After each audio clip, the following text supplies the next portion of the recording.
우리 다 같이 기도하시면서 수요 성경 공부 시작하겠습니다. 기도합니다.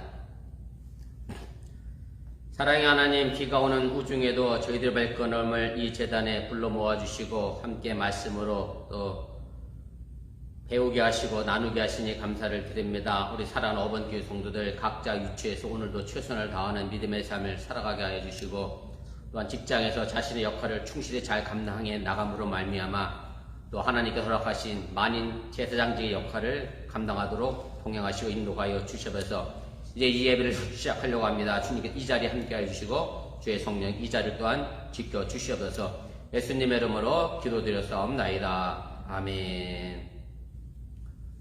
우리 찬송가 516장 우리 찬송하겠습니다. 516장입니다. 옳은 길 따르라 의의 길을, 세계 만민의 참된 길, 이 길 따라서 살기를 온 세계에 전하세. 만 백성이 나갈 길, 어두운 밤 지나고 둥 뜬다. 환한 뒤 부활아 저비, 주 예수의 나라 이 땅에 거두겠네 오겠네. 주 예수 따르라 승리의 주, 세계 만민이 나갈 길과 진리요 참 생명, 내 창검을 부수고 다 따르라 화평아.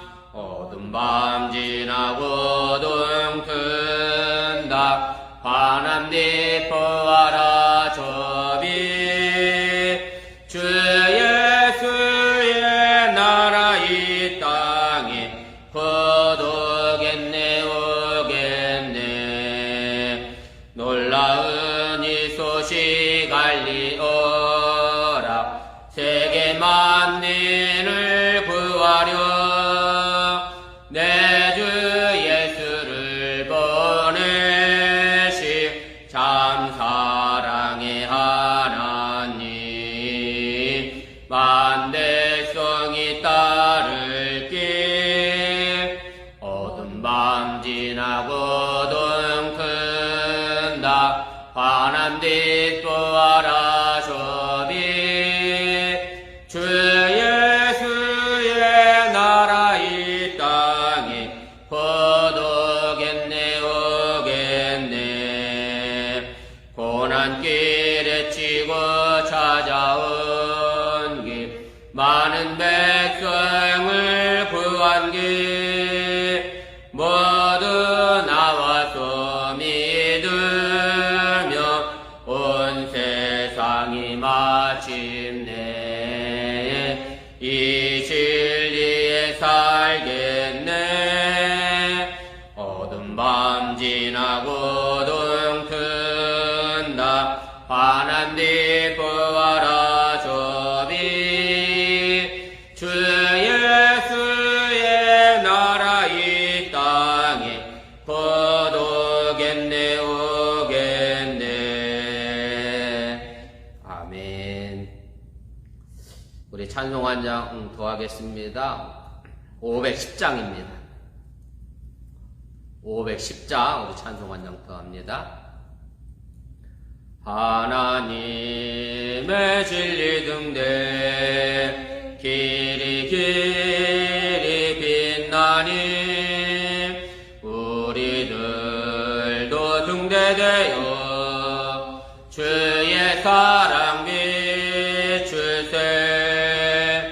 우리 작은 불을 켜서 험한 바다 비추세.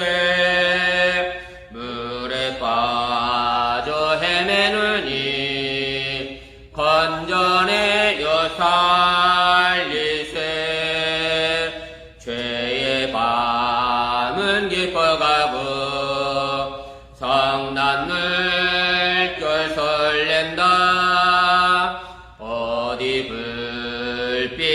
없는 가구 찾는 물이 많구나. 우리 작은 불을 켜서 험한 바다 비출세. 물에 빠져 헤매느니 건져내어 살리세. 너의 등불 돋우어라. 거친 바다 비춰라. 빛을 찾아 헤매느니 생명선에 건져라. 우리 작은 불을 켜서 험한 바다 비추세. 물에 빠져 헤매느니 건져내어 살. 우리 3절 한 번 더 고백합니다. 너의 등불 돋우어라. 거친 바다 비춰라. 빛을 찾아 헤매느니 생명선에 건져라. 우리 작은 불을 켜서 험한 바다 비추세.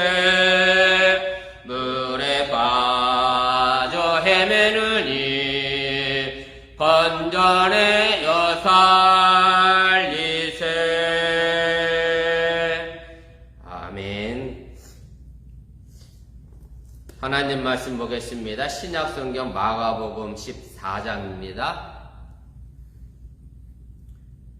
마가복음 14장 22절에서 우리 31절까지 말씀입니다.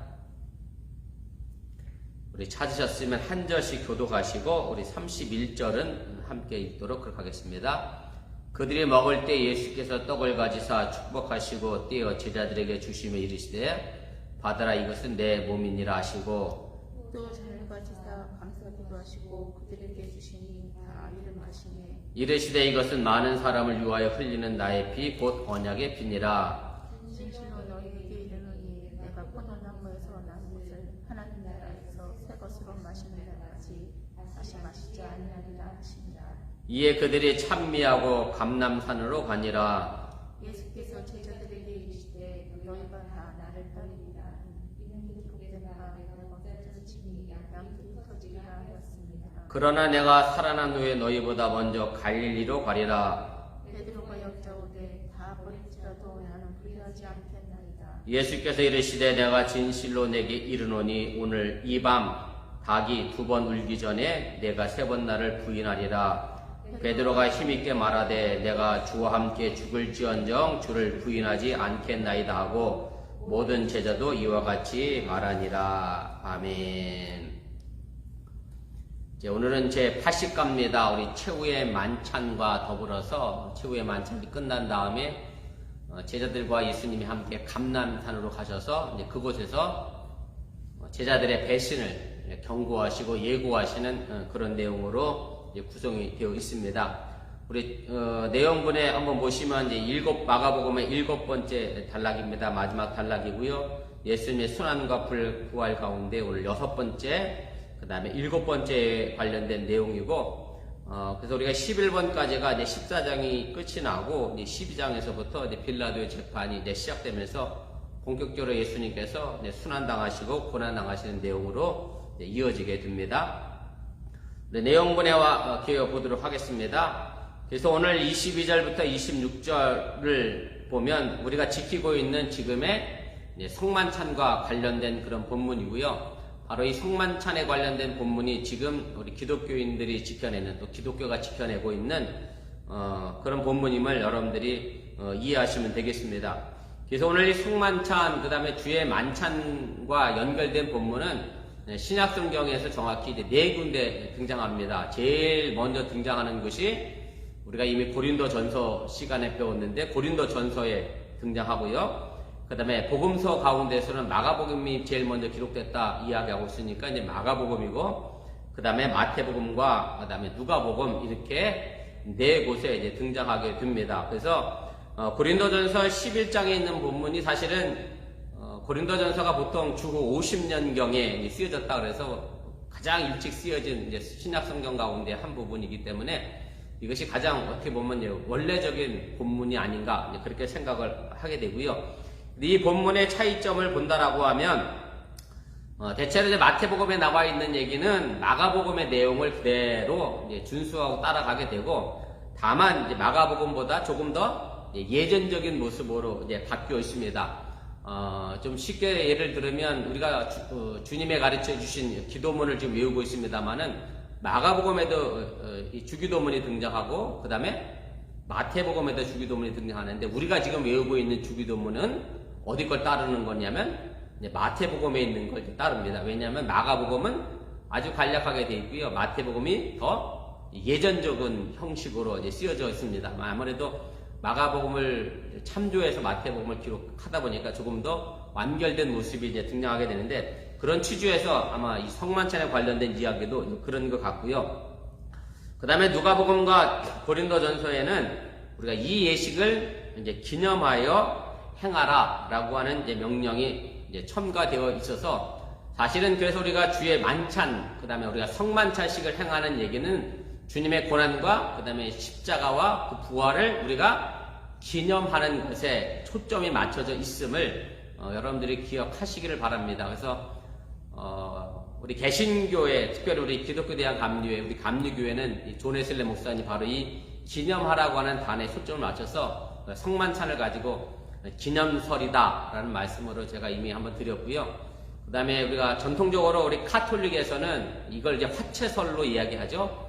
무슨 말씀이냐면 성만찬을 할 때 주님의 몸과 피로 앞에 놓여져 있는 떡과 포도주가 바뀌고 변화된다. 그래서 화채설이라고 얘기하고 우리 감리교회는 말씀의 내용에 충실해서 그냥 기념하는 것으로 우리가 이해하고 지키고 있음도 상식적으로 알아두시면 좋겠습니다.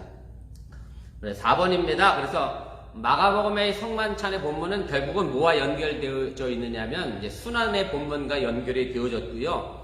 이제까지 제자들이 사실은 예수님께서 내가 십자가에 못 박혀 죽어야 된다라는 순환의 예고를 3차례 이미 했거든요. 그럼에도 불구하고 여전히 그 사람들은 그 순환을 제대로 이해하지 못했잖아요.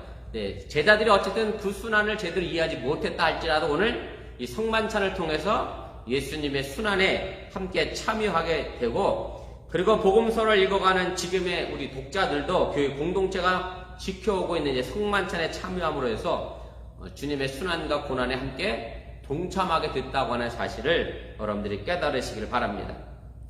그래서 성만찬은 예수님께서 제자들과 나눈 마지막 최후의 만찬이기도 합니다만은 더 나아가 우리 교회가 주님의 죽음을 기념하고 또 예수님의 어떤 삶에 동참하는 예식이 되어진다라고 하는 것이고 그래서 이 성만찬식을 통해서 예수님과 내가 온전히 하나 되어진다라는 생각을 가지고 여러분들이 성만찬에 임해 주시면 좋겠습니다. 우리 2페이지로 넘어가도록 하겠습니다. 2페이지 제일 꼭대기입니다. 그 다음에 27절부터 31절에 있는 단락인데요. 이 부분은 제자들의 운명에 관련된 이야기고 문맥상 보면 제자 전체가 베드로와 같이 부인하게 될 것이다. 예수님을 버리고 도망할 것이다 라고 하는 예고문으로 되어 있음을 우리가 보게 됩니다. 우리 본문주에 살펴보면서 자세하게 한 절 한 절 말씀의 내용을 좀 정리해 보도록 하겠습니다. 1번입니다. 예수님께서 제자들에게 떡을 주시기 전에 무엇을 행하셨습니까? 오늘 이 22절 말씀 있고 우리 1번, 2번 부분에 관하여 제가 설명하겠습니다. 제가 22절 다시 읽겠습니다. 그들이 먹을 때 예수께서 떡을 가지사 축복하시고 떼어 제자들에게 주시며 이르시되 받으라 이것은 내 몸이라 하시고 이제 이렇게 되어 있습니다. 그래서 예수님께서 떡을 가지시고 그 다음에 축복하셨다라고 하는 이제 단어가 나오는데 이미 우리가 요 부분에 와서는 이제 이것이 성만찬에 관련된 주의 만찬에 관련된 이야기이긴 합니다만은 제가 지난 시간에 이것이 원래는 예수님과 제자들이 뭐 하기 위해서 모인 자리였죠? 유월절 식사 자리에 함께 모인 그런 식탁이었습니다. 그래서 떡을 가지고 축복하는 이야기는 유월절 식사에서 무교병, 누룩이 없는 떡을 떼어서 나눠주는 유대인들이 행하는 가장이 했던 역할이고요. 그래서 쉽게 말씀드리면 아버지가 가장이 떡을 들고 하나님께 감사 기도하는 내용이 바로 요 내용입니다. 그 다음에 들었다, 그 다음에 감사 기도하고 축복 기도하고, 그 다음에 다시 떼어서 나눠주는 이런 과정이 바로 유대교 식사에서 등장하는 전통적인 전문 용어였음을 여러분들이 기억해 두시면 좋겠습니다. 제가 거기 유대인인 가장이 행하는 의식 가운데 어떻게 기도했느냐, 축복 기도문 의례적으로라는 축복 기도문을 제가 아랫부분에 기록해 놨는데 한번 참고로 보시면 좋겠습니다. 아무튼 내용적으로 보면 떡이 만들어진 건 결국 누구 때문이다? 하나님 때문이다. 저희도 식사 기도 시간에 가끔 이렇게 기도합니다만, 여기까지 먹을 것이 오도록 수고한 손길 위에 하나님의 복을 더해달라고 하는 기도인데, 마찬가지죠. 떡이 만들어진 게 그냥 하늘에서 뚝 떨어진 게 아니라 모든 과정을 거쳤기 때문에 바로 그거 부분에 대하여 이제 하나님께 감사 기도하고 있다라고 하는 얘기입니다. 2번입니다. 그 다음에 예수님께서 이 떡을 가지고 이제 뭐라고 가르치셨느냐, 이것이 중요한 부분인데요. 이것이 내 몸이다 라고 말씀을 했는데, 아람어로 보면 이제 제가 비스리라고 하는 아람어 단어와 그 다음에 구피라고 하는 단어 두 단어를 썼습니다만은, 비스리는 나의 삶이라고 하는 의미고 구피는 나 자신이라고 하는 의미인데, 여기서 예수님께서 말씀하시는 것은 내 삶의 한 일부분을 얘기하는 게 아니라 이 바로 내 몸 그 자체임을 이야기하는 거고, 예수님과 바로 누룩 없는 떡을 이제 동일시했다라고 하는 얘기입니다. 그래서 예수님께서 제자들과 함께 나눈 떡을 바로 자신의 몸과 관련시킨 것이고요. 그래서 여기서부터 사실은 유월절 식사와 성만찬의 식사가 구별되어지게 된다라고 하는 것도 여러분들이 이해하시면 되겠습니다. 그래서 더 이상 유월절 식사는 그냥 떡을 떡으로서 먹는 것이지만, 예수님은 그 떡을 자신의 몸과 동일시했기 때문에 제자들이 예수님과 함께 언제나 동행하고 함께 한다라고 하는 그런 사실을 이야기하게 된다라고 하는 얘기입니다. 3번입니다. 예수님과 함께 한 식사한 이 제자들은 그래서 예수님과 새로운 이제 친교를 맺게 되는 거고, 이것은 예수님의 죽음과 결부돼서 더 큰 의미를 우리가 가지게 되는 거고, 그래서 이 떡을 받아들이는 사람들, 그리고 지금 이 시대에서 성만찬을 행하면서 그 떡을 받아들이는 모든 사람들이 예수님과 함께 결합되어져서 예수님의 죽음과 또 그 죽음으로 오게 될 부활의 축복에 함께 동참하게 되는 그런 예식임을 우리가 기억하시면서, 지금이야 우리가 코로나 시대 때문에 성만찬 예식을 못하고 있습니다만은 그런 의미가 있음을 여러분들 다시 한번 기억해 두시기를 바랍니다. 3번입니다. 예수님께서 이제 잔을 가지고 무엇을 하셨고 성만찬의 잔을 무엇이라 가르치셨습니까? 우리 23절, 24절 말씀인데 제가 읽겠습니다. 또 잔을 가지사 감사 기도하시고 그들에게 주시니 다 이를 마시매 이르시되 이것은 많은 사람을 위하여 흘리는 나의 피 곧 언약의 피니라, 이렇게 되어 있습니다. 그래서 예수님께서 잔을 가지고 이제 감사 기도하셨고, 이것은 마찬가지로 유월절 식사 때도 잔을 들고 감사 기도하는 것으로 같은 의미가 담겨져 있고, 이 감사하심은 바로 하나님께 복을 비는 기도문임을 의미하게 됩니다. 제가 그 유대인들의 일반적인 형식적인 기도문도 아래 각주에 달아드렸습니다. 한번 시간 나실 때 보시기 바랍니다. 그래서 예수님은 이 성만찬의 잔을 드시면서도 똑같이 떡과 마찬가지로 자신이 당하실 죽음과 이 피와 연결시켰다라고 하는 얘기고요. 그래서 예수님께서 말씀하신 이 언약의 피라고 하는 얘기는 이미 출애굽기 24장에 등장하는 그런 내용이고, 이스라엘 백성들이 시내산에서 하나님과 계약을 맺게 되죠. 그래서 사실은 그때부터 이스라엘 백성들과 하나님이 이제 계약세상에 연결돼서 나는 너희 하나님이 되고 너희들은 나의 백성이다 라고 하는 이제 계약을 체결하시게 됐는데, 바로 이 체결 과정 속에서 바로 모세가 소를 잡아 이제 피를 취해 제단에과 그리고 백성에게 뿌림으로 해서 언약의 피가 성립이 되게 되는데, 바로 이 부분의 근거와 예수님께서 이제 말씀하신 것이고요. 그래서 우리가 일반적으로 그런 많이 이야기합니다만은 이 구약시대의 제사는 결국 짐승의 피로 드려진 제사고, 예수님은 한 번에 자신의 피로 제사를 드렸다. 그래서 구약 시대는 짐승의 피의 제사지만 신약 시대 제사는 예수님의 피의 제사다라고 이야기를 하는데 바로 그런 관계입니다. 구약 시대의 언약의 피는 짐승의 피였다라고 하면 지금 시대의 신약 시대의 언약의 피는 바로 예수 그리스도의 피로 성립된 것이기 때문에 예수님은 많은 사람의 죄를 위해서 피를 흘리셨고 그리고 결국 예수님의 그 죽음이 많은 사람을 속죄하게 만들었다 라고 하는 얘기입니다. 제가 성만찬 행할 때마다 하는 얘기가 그렇잖아요. 이는 너희를 위하여 흘리는 피니 많은 사람을 죄의 사함을 얻게 하기 위함이다 라는 말씀을 꼭 잔을 들고 제가 하게 되는데 바로 이런 관련된 이야기임을 여러분들이 이해하시면 되겠습니다.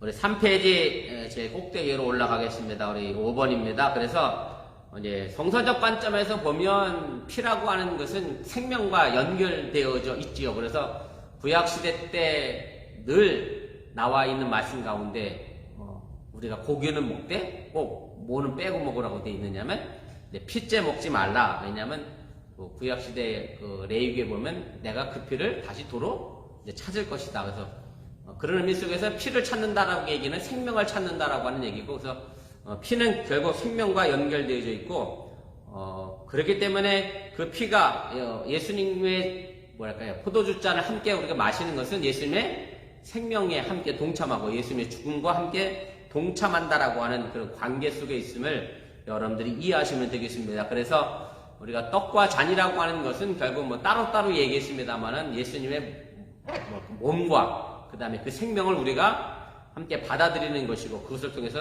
내가 예수님과 함께 한 몸이 되어져 가는 그런 과정이고, 그렇기 때문에 예수님의 죽음의 고난에 동참할 뿐만 아니라 예수님의 부활의 축복에도 함께 동참하게 된다라고 하는 사실을 또한 믿으시기를 바랍니다. 4번입니다. 이제 제자들이 이제 성만찬, 최후의 만찬의 모습을 마치고 어떻게 만쳤는지에 관한 얘기가 26절에 이제 기록이 되어져 있는데요. 제가 26절 읽겠습니다. 이에 그들이 찬미하고 이제 감람산으로 가니라 이렇게 되어 있습니다. 그래서 예수님께서 이제 성만찬을 마무리하시고 제자들이 찬미하고 감람산으로 간 것으로 이제 끝이 나게 되고요. 감람산이라고 하는 것은 곧 이어져 나오겠습니다만은 예수님의 겟셋마네 동산의 기도와 연결되어지는 그런 본문의 말씀이고, 결국 6월절 이 만찬이 결국은 예수님과 제자들의 운명을 하나로 묶어주는 아주 중요한 순간이 된 것이고, 그리고 아마 제자들이 예수님께서 돌아가시고 난 이후에 아마 이 최후의 만찬을 기억하면서 결국 감동적인 이 식사를 결국 잊지 못할 것이고, 특별히 자신들과 예수님이 이미 하나 된 것을 기억하고 주님의 십자가의 길을 따라 내가 그 사명을 잘 감당해야겠다라고 생각하고 아마 더욱 노력했을 겁니다. 여러분들도 기억하시겠습니다만은 4일 전이었죠? 우리 9.11 테러 난 지가 20주년이 됐는데, 제가 오늘 아침에 오다 보니까 어본데 기숙사 같은데 성적이 걸어놓고 never forget 일이 났는데, 절대 잊지 않겠다, 절대 잊어서는 안 될 끔찍한 비극 사건이긴 합니다만은, 아무튼 마찬가지로 우리가 예수님의 성만찬이라고 하는 의미가 바로 우리가 절대 잊지 못할 기념해야 될 사건임을 우리가 그것을 통해서 우리가 알게 되는 것임을 또 이해하시면 되겠습니다. 자, 5번입니다. 예수님께서 이제 제자들에게 무엇을 경고하셨습니까? 이제 감람산 겟셋마네 동산에서 예수님께서 경고하신 내용이 이제 27절에 등장하는데요.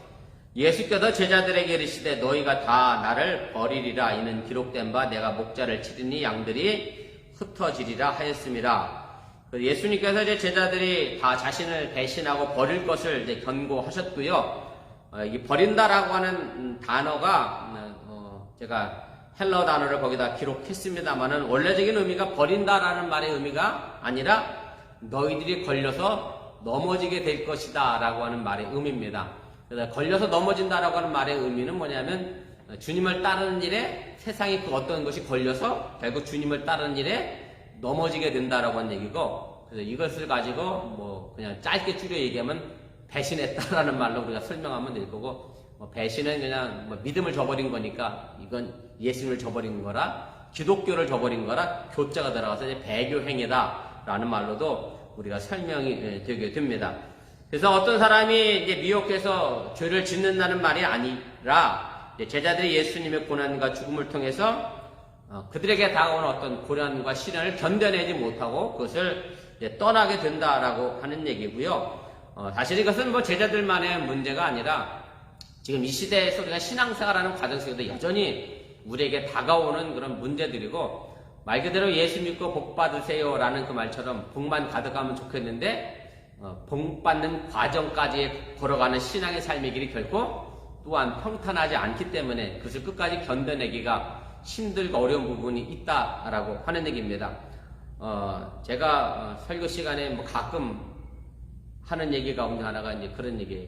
많은 분들이 이제 창세기 요셉이 국무총리가 돼서 애굽의 한 나라의 총리가 돼서 이 아이에게 요셉처럼 되라라고 이제 얘기하는 말씀을 자주 하잖아요. 우리가 신앙적으로 얘기하다 보면 제가 이제 그때 하는 말이 뭐냐면, 물론 요셉이 결과론적으로 보면 애굽의 총리가 돼서 큰 일을 했습니다만은 요셉이 거기까지 갔던 과정의 길은 사실은 잘 이해하지 않고 그런 어려운 과정은 사실은 잘 돌아보지 않으면서 결과적으로만 요셉처럼 됐으면 좋겠다라고 축복하는 경우가 종종 있는데, 사실은 신앙의 복이라고 하는 것이 우리가 결과론적으로만 볼 것이 아니라 그 과정 속에서 얼마나 힘들고 어려운 과정도 있었는가를 좀 우리가 좀 돌아봐야 한다라고 하는 얘기고, 뭐 더 쉬운게 말씀드린다라고 하면 학생이 공부해서 시험을 잘 봤어요. 그러면 시험 잘 본 결과만 볼 게 아니라 그가 얼마나 힘들게 공부했는 과정도 우리가 칭찬하고 격려해야 되는데, 그런 과정을 자꾸 무시하는 경우가 있다라고 하는 얘기고, 신앙생활도 마찬가지입니다. 우리가 아직 결과가 아니잖아요. 지금도 계속해서 걸어가는 과정 속에 있기 때문에 여러분들이 그 과정 속에서 힘들더라도 배교하는 일이 없도록 더 믿음 안에서 바르게 설 수 있기를 주님의 이름으로 부탁을 드립니다. 자, 예수님은 이제 부활하신 다음에 어디로 갈 것이라 말씀했느냐, 오늘 28절인데요. 제가 읽겠습니다. 그러나 내가 살아난 후에 너희보다 먼저 이제 갈릴리로 가리라, 이렇게 말씀하십니다. 그래서 예수님께서 제자들보다 먼저 이제 갈릴리로 갈 것이다라고 이제 말씀하셨고요. 살아난 후에라고 하는 이 단어가 에게이로라고 하는 단어인데, 이게 부활이라고 하는 전문적인 용어입니다. 그래서 이 히라보가 쓰여진 것은 전부 부활이라고 하는 단어와 연결된 것임을 여러분들이 이해하시면 되겠습니다. 그래서 살아난 후에라고 되어 있습니다만은 다른 데서는 이제 부활이라고 하는 말로 번역이 되어져 있고요. 그래서 예수님은 이제 부활하신 다음에 제자들보다 먼저 갈릴리에 가서 제자들을 기다리시겠다라고 했는데, 왜냐하면 제자들이 예수님이 죽고 난 다음에 다 뿔뿔이 흩어지게 되잖아요. 대부분 갈릴리에서 온 제자들이기 때문에 다 갈릴리 자신의 고향으로 돌아갔거든요. 그래서 예수님은 그 자리에서 실패하고 돌아온 그 제자들 다시 불러 모아서 갈릴리에서 새롭게 힘을 주시고 용기 주셔서 다시 세상을 향하여 보내시기 위하여 갈릴리에 먼저 가신다라고 약속해 주셨다라고 하는 얘기고, 결국 여러분들이 신앙생활 하면서 힘들고 어려울 때 잊지 말아야 될 것은, 예수님은 항상 우리보다 먼저 내 실패 자리에 먼저 가 계시다라고 하는 얘기고, 그 실패 자리에서 우리를 일으켜 세워주시는 분이기 때문에 여러분들이 그분을 믿고 그 실패 자리에서 딛고 일어설 수 있기를 주님의 이름으로 또한 축복을 드립니다. 7번입니다. 베드로의 장담 내용과 이에 대한 예수님의 대답은 무엇이었습니까? 오늘 29절 30절 말씀입니다. 베드로가 여짜오되 다 버릴지라도 나는 그리하지 않겠나이다. 예수께서 이르시되 내가 진실로 내게 이르노니 오늘 이 밤 닭이 2번 울기 전에 내가 3번 나를 부인하리라, 이렇게 말씀합니다. 이제 어쨌든 베드로는 절대 그렇지 않겠다라고 이야기하면서 마치 12제자를 대표해서 말하는 것 같습니다만은 사실은 베드로는 다른 제자들은 배반한다, 그렇지만 나는 안 한다 라고 하는 의미가 더 크기 때문에 다른 제자와 나를 쉽게 말하면 동격시키지 말라라고 하는 의미죠. 일종의 자신의 교만이라고 우리가 이야기할 수도 여러분들이 기억하시기를 바랍니다. 그래서 결국 하나님의 은혜를 의지하는 대신에 자신이 자만했기 때문에 베드로는 결국 그 자만심에 의하여 넘어지는 그런 경우를 곧 보게 된다라고 하는 얘기고요. 그래서 우리가 사실 신앙생활에서 뭘 장담한다는 게 참 두렵고 떨리는 마음으로 우리가 해야 한다라고 하는 얘기고, 그 장담이 때로는 내 신앙의 교만도 낼 수 있다라고 하는 얘기인 것을 여러분 또 기억하시기를 바랍니다.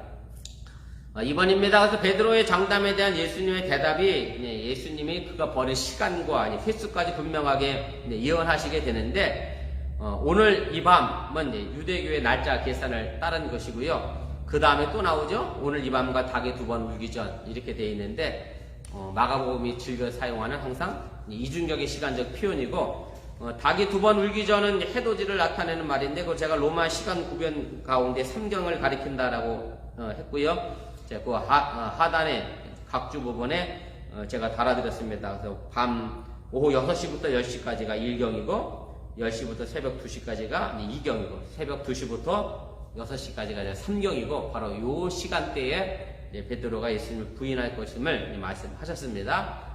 자, 예수님의 예고에 대한 베드로와 다른 제자들의 반응이 이제 중요한데요. 오늘 31절입니다. 이 말씀이 있고 결론을 함께 좀 내도록 하겠습니다.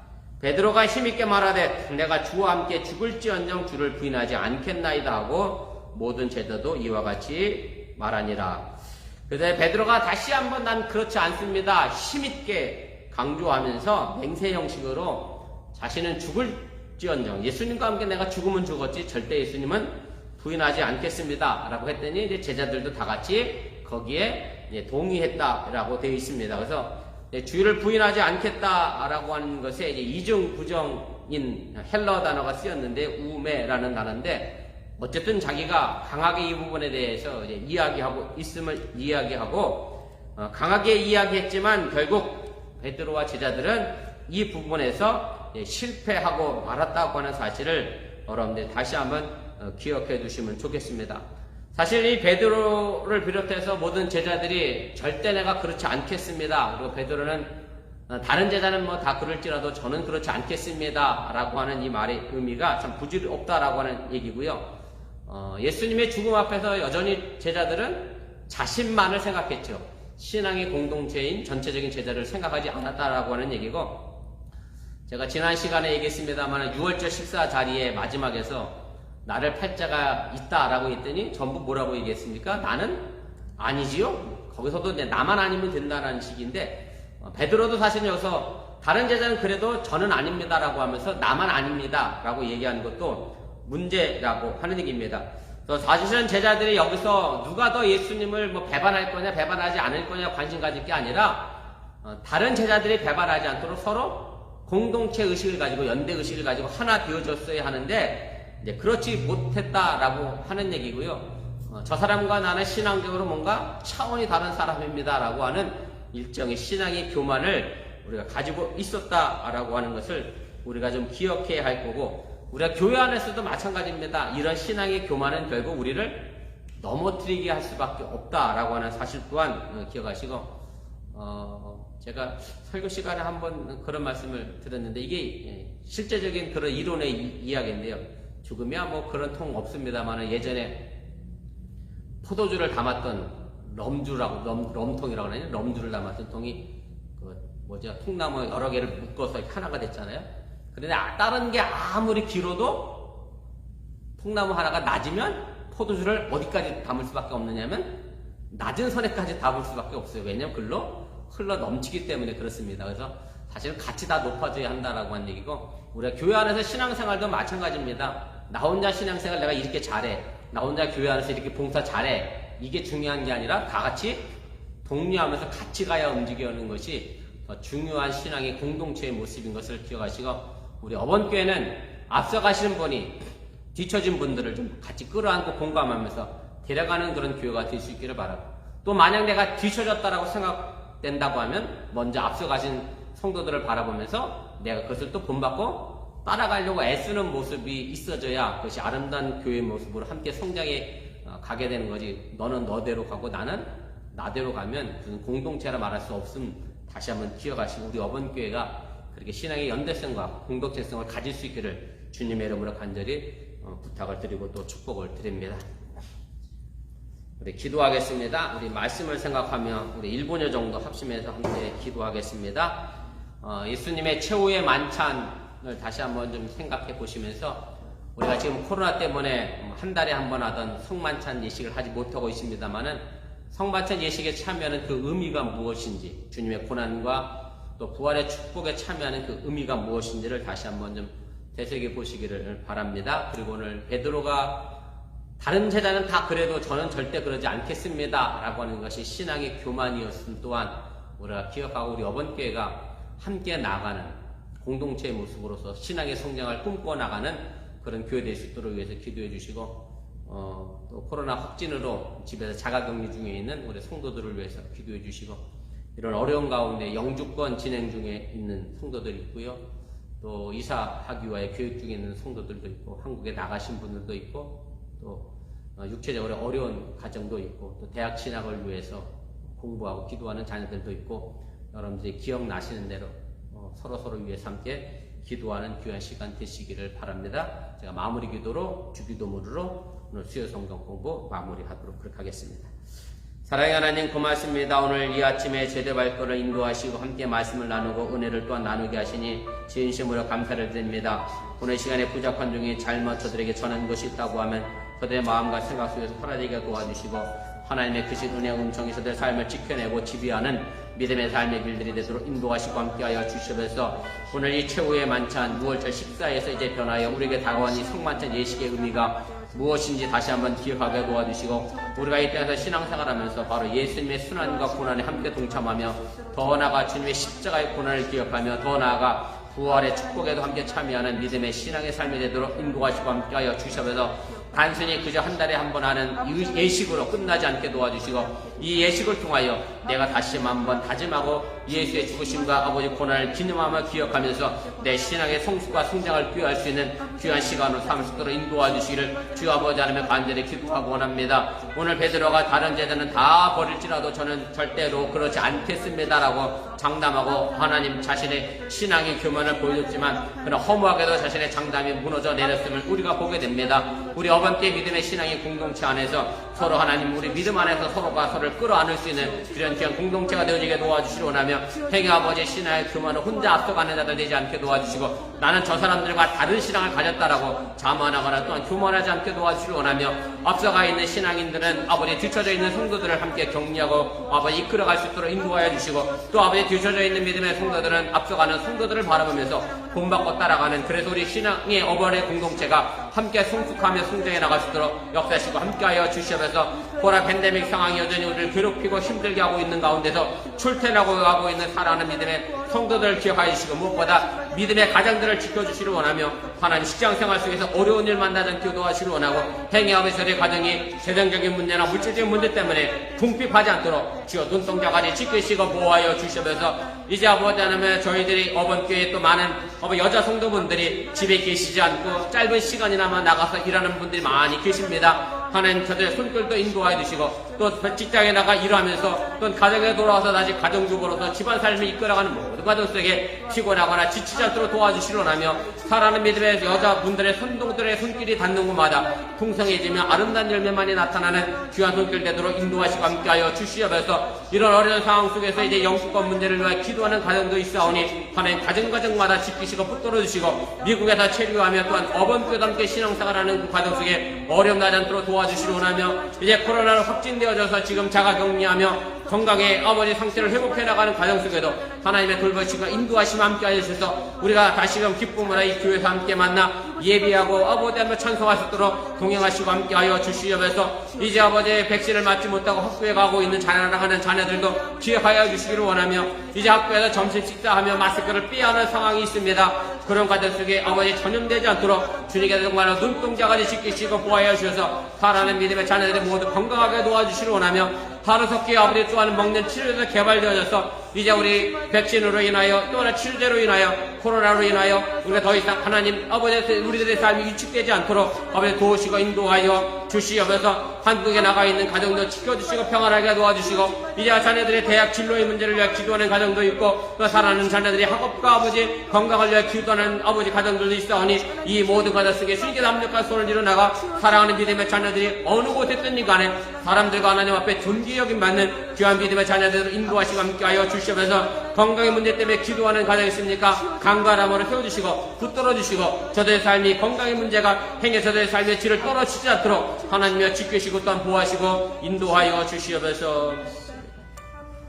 사랑의 하나님, 예배를 마치고 다시금 세상을 향해 나가는 저희들의 발걸음을 지켜주시고 보호하여 주시고 사랑하는 어머니 성도들이 가는 곳마다 예수님의 아름다운 향기만이 드러나도록 인도하시고 함께하여 주시옵소서. 우리가 성만찬 예식을 그저 한 달에 한 번 치르는 단순한 연례 행사로 생각하지 않게 도와주시길 원하며 우리에게 주어진 그 삶의 의미가 무엇인지, 주님과 함께 동행하는 삶의 의미가 무엇인지 생각해보며 그 고난의 과정을 잘 겪고 축복의 결과를 향하여 나가는 그 과정 또한 잃어버리지 않게 하여 주시옵소서. 살아가는 성도들의 각 가정들마다 코로나 팬데믹 상황 속에서 지켜주시고 보호해 주시기를 원하며 이제 백신을 맞지 못하고 학교에 가고 있는 사랑하는 어린 자녀들을 지켜주시고 학교에서 함께 식사하는 과정 속에 행여 전염되지 않도록 또한 주님께서 눈동자까지 지키시고 보호하여 주시옵소서. 이 모든 말씀 예수님의 이름으로 간절히 축복하며 기도드렸사옵나이다. 아멘. 하늘에 계신 우리 아버지여, 이름이 거룩히 여김을 받으시오며 나라가 임하옵시며 뜻이 하늘에서 이루어진 것 같이 땅에서 이루어지이다. 오늘날 우리에게 일용할 양식을 주옵시고 우리가 우리에게 지진 자를 사하여 준 것 같이 우리 죄를 사하여 주옵시고 우리를 시험에 들게 하지 마시옵고 다만하게 수고하옵소서. 대개 나라와 권수와 영광이 아버지께 영원히 있사옵나이다. 아멘. 감사합니다. 수요 성경 공부를 마무리했습니다. 건강한 모습으로 주일 예배에 뵙도록 하겠습니다.